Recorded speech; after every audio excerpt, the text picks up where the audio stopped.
KLTX. All right, it's 7:30. It's the Frank Show. Go over here to our sponsors. This segment's brought to you by McDonald's. You're one of a kind, and McDonald's knows it. So come for the unique morning flavor of a savory sausage, a slice of melty American cheese, and a freshly cracked egg, and a toasted English muffin with 8 grams of whole grain for only $1.99. It's the Sausage McMuffin with egg. Price and participation may vary. I'm loving it. George Hammel, good morning. Morning. Race legend George Hammel is our guest in the studio. It's good to see you again. How you been? Yeah, you too, Frank. I've been doing awesome. Thanks. This isn't the first visit in 2017, is it? Yes, it is. It is, yeah. Now, is it public knowledge what you messaged me yesterday? There was going to be a third guest possibly, but she wasn't going to wake up early enough. Oh. Yeah, she's tired. Oh. Who's the she? We missing out on Easy on the Eyes? What's going on? I'd like to say easy on the eyes, yeah. Well, introduce your friend that you brought with you, George. I brought Luis Rodriguez with me. Good morning, Luis. Good morning, Frank. How are you? I'm good, thank you. It's nice to meet you. Luis I'm not as pleasant on the eyes, but I'm good-looking guy, right? Yeah, absolutely. Yeah. He's a teacher, and I brought him with me because he's had me come out and speak to some of his students, and it's been 4 years now, and we've become very good friends. Dude, nice. That's very nice. It's great. Can I say where you teach, or do you want to keep that private for your own personal reasons? I'm okay with it. You're a middle school teacher at Apollo. Oh, first time on the radio? Oh, man. Luis? I have to tell them. How could you tell?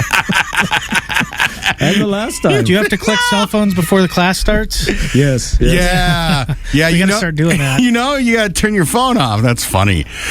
You teach at Apollo Middle School. Is that right, Luis? That's correct. Yeah, and how long have you been teaching there? 9 years, Frank. Okay. When I found out you're a middle school teacher, my immediate response was, oh, my God, you've got the patience of a saint. Am I on to something? Well, I looked at careers, much of my second career, and I thought about kindergarten elementary school, and I saw Arnold Schwarzenegger get his butt kicked by kindergarten students. So I decided middle school was better for me. Kindergarten cop? Yes. It is an inspiring movie. I like it. Who is your daddy, and what does he do? Yeah, it's not the tumor, right? Luis, so you've been... Is that me? Whose phone? Come on, Luis, let's go. Let's everybody get their phones out and turn Mine's on silent. Phones are off, Mr. Teacher.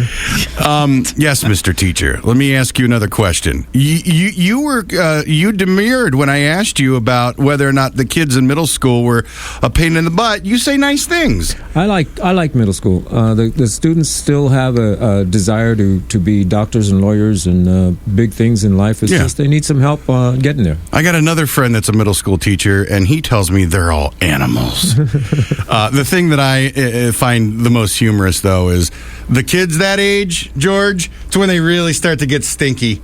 They start growing? Yeah, then boys start getting armpit hairs, and then there's like body odor smells, and then there's chin hairs. Yeah, Luis, I'm sure you've seen that on some boys. You're like, oh, look at that, he's getting some whiskers. Oh, yeah. Yeah. Let me ask you, Luis, how did you find out about George Hammel? I believe it was an announcement that came out to the district at the time and said, we've got this guy who wants to talk to the kids and guest speaker, and I'm really into that. And so I reached out, and George jumped on it. And the rapport that he's able to build with kids is great. Yeah. So we started, and it's become a thing every year now. Yeah. All right, George, listen, you do have an event coming up soon, correct? Yeah, we do. Yeah, Wild West Days at Old Tucson? Yep, that's what it is. It's we're going to go out there, and there's an event coming on Cinco de Mayo weekend. Okay. A real big off-road race. Yeah. And it's going to be held at Old Tucson Studios. Okay. They have a 3-year contract, so it's going to be a really, really big event for Tucson in general. It's got over $100,000 payout for all the racers, the off-road racers. Oh, that's Really? awesome. And it's being put on by the previous promoters of the X Games. Oh. So it's and they do Red Bull Rallycross and all that stuff. So it's like a real deal. No, it's more than the real deal. Like it's a one of a kind event, and it's going to be held at Old Tucson. So they're going to put up a full on short course off road track out there. They're going to have a joker lane that actually goes through a portion of the town. Oh, wow. Yeah. That's cool. That's going to be an added bonus. And, there's going to be a lot of vendors and a lot of cool spectating areas.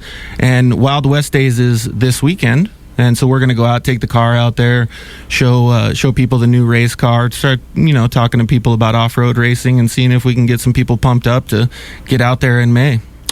It says George is one of the professional athletes joining the Shootout at Old Tucson Off-Road Sports Event, May 7 and 8th. Yep. Yeah. And then what's this weekend? It's called Wild West Days out at Old Tucson. So that's their biggest event to date. And basically what it is it's kind of talking about how the West was won. Oh, and yeah. It's, we're going to go out there and obviously enjoy all the festivities, but we're going to go out there and be there from 11 to 3 on Friday and 11 to 3 on Sunday. We're going to hand out posters and you have your Supercuts car out there? We'll have a Yamaha YXZ out there, yep. Nice. Yeah. Let me ask you this, because you've brought Luis, the middle school teacher, with you. From all of the schools that you've gone around to, George, and done a little speaking with the kids, have you then met some of them outside of that? Like they've come back to you at another event and said, hey, I saw you at my school. Has that happened yet? Have you seen some of these kids outside of the school? Yeah, actually, most of the stuff happens on social media because you don't actually have to be in person. But yeah. I've seen some really cool stuff happen, where kids are, growing and motivated still, doing stuff that they love, football players, that kind of stuff. And it's really cool for me because, well, first of all, I love talking to the kids. And every single one of them seems to have their own connection, right? So at some point, if I'm talking about the stuff I've done in my life, whether it be racing or work related or school related, they relate to a lot of that stuff. And it depends on what they relate to, but you can see down the road. Luis and I were talking about it this morning. One kid, Devin, he plays football now, and he's a very good football player. Right. And he, put something on social media that we talked about during one of the events, and it was, 2 or 3 years ago that we talked about it. So it's cool for me to see those things because it means a lot to me. Sure. To see that in some way I affected him at some point. Luis, you've had George back for 4 years now. The kids are responding to him, obviously. That's why you have him back. What is it that the kids get most out of a visit from George, do you think, Luis? I think it comes down to two major points. One is George can explain about overcoming obstacles. Sure. Everybody has them, and every student thinks that theirs is pretty much insurmountable. Right. And here comes George with a story of life and the things that he's had to do to overcome with can I just interrupt briefly? Because every time we have George in, and I've said this to you so many times, I kind of seem to forget, and maybe people don't know, you're paralyzed. Yeah. Yep. You're walking with the aid of braces, and your initial diagnosis of paralysis was what? That I would be in a wheelchair for the rest of my life. Yeah. And it took me 5 years to get out of the wheelchair. And, to date, I've broken 59 bones. And it's been a struggle for me. Maybe you need a motivational speaker, George. I just look at a lot of those memes on Instagram. You just start laughing. Yeah. I can certainly see that, Luis. For me, when I was a middle schooler, I got teased about having red hair. So, that not to equate being a ginger with being paralyzed. That's right. It is a rough life. But there are kids that do have struggles, and they meet someone like George, and it's an inspiring story. The second part is he puts a plan together to reach his goals, where kids today don't really have that gift or that process set up where they want to do things, they want to be a doctor or a lawyer, but they don't put the parts together and the milestones that need to get there to achieve their goals. Hey, listen, I went to college for 5.5 semesters, Luis. I had an advisor that I never met with. When I went to schedule classes, I took what looked fun. So even as a college student, I didn't have any direction. Middle schoolers, they need to be taught how to set goals and that sort of thing in their life. You ever do you have a process for goals? Do you write stuff down, George, or what do you do? Yeah, it depends on what I'm trying to do, but the main thing is that to reach your goal, you have to put everything at least on paper or in your mind. And like for my off-road stuff, I said, okay, well, I want to be an off-road racer. Right. There's no way I'm going to be able to achieve that without money. Mm-hmm. Yeah. I mean, if you want to be a millionaire in off-road racing, you just start with $2 million. That's right. Yeah. So if I'm going to achieve these goals, I need to be able to make a significant impact. Right. So what am I going to do? So I set a 5-year plan. And I said, okay, well, the first year, I'm going to try to ride my bicycle in the Tour de Tucson for a 40-mile event. Hey, you came in and we talked about that. Yep, Yeah, exactly. yeah. So, and if other people have heard different interviews that we've done, this kind of goes through the whole process. But, then the next year, I tried to ride the 111-mile event. Right. And then the next year, I tried to do an Ironman. Right. And I was able to at least significantly impact certain people to allow financial support. Right. Yeah. And then I was able to get my first off-road car Right. because I had saved up for half of it, and one of my sponsors at the time paid for the other half. Yeah. And then that started to the path where I am now of being a professional off-road racer. So I had a 5-year goal. Yeah. It's going on the 6th year now. Yeah. But at the 5-year mark, I was able to complete it because I made sure that I just took every little step. My dad always told me when I was a little kid, eat the elephant one bite at a time. Yeah, you can't eat the whole thing at the same time. Yeah. Why has it got to be an elephant? Why can't it be a rhino or something? I love Or a elephants. giraffe. Yeah. I love the story. I've told this story before too, Luis. I learned this years and years ago. There was a study that was done, I think it was like Yale graduates of 1950. And they did a little research study. They followed up with these 1950 Yale graduates like 30 years later. And they asked them, when they were in Yale in 1950, did you write your goals down or did you just think about them? And the percentage of 1950 Yale graduates that had written their goals down was like 1% of the entire graduating class. But that 1%, that their net worth was greater than the other 99% combined. So that really speaks to the power of something as simple as writing down a goal. Just writing it down.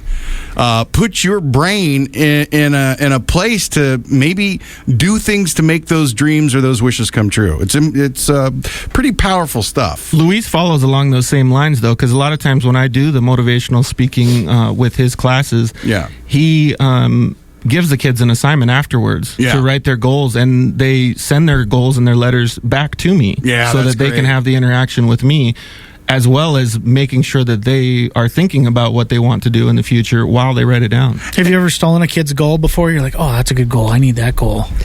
I'm past that. Now, how about you, George? Maybe. Yeah, a couple times. Yeah. Well, listen, the kids are smart, man. They got super good minds. Well, I was gonna say, Luis, not every kid is gonna grow up to be president or a rocket scientist.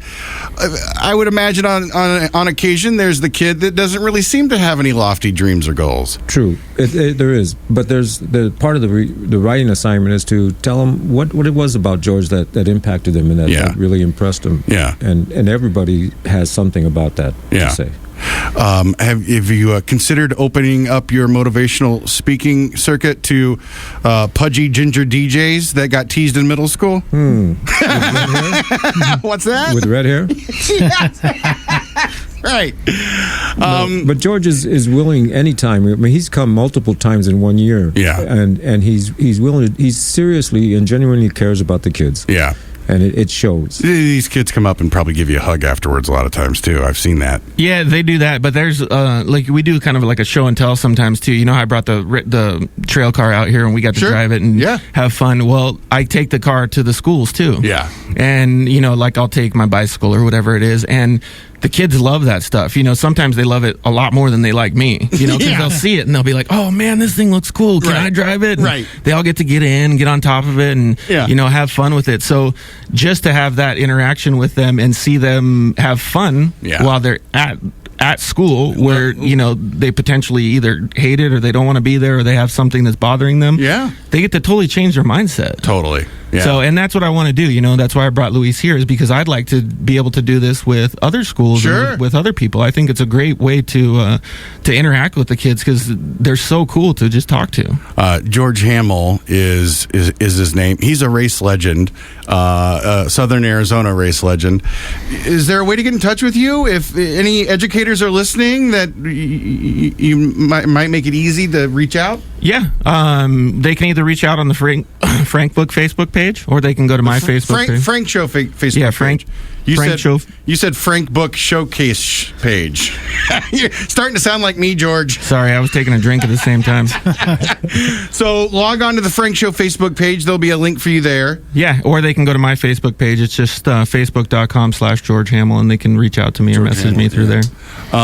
Luis, it was nice meeting you. Thank you for coming in. Well, I appreciate it. This is great. Yeah, it was a lot of fun having you in. And George, all the other information on events this weekend is on your Facebook page and all that stuff as well. Yeah, we'll post it on the Facebook page tomorrow. It's race legend George Hammel with Apollo Middle School teacher Luis Rodriguez. Luis, pleasure meeting you. Thank you again. George, thank you, guys. Good seeing you again as always. Yeah, you too, Frank. Thanks. Yeah, 7:46. It's the Frank Show. We'll be right back. Instagram, more Frank Show next.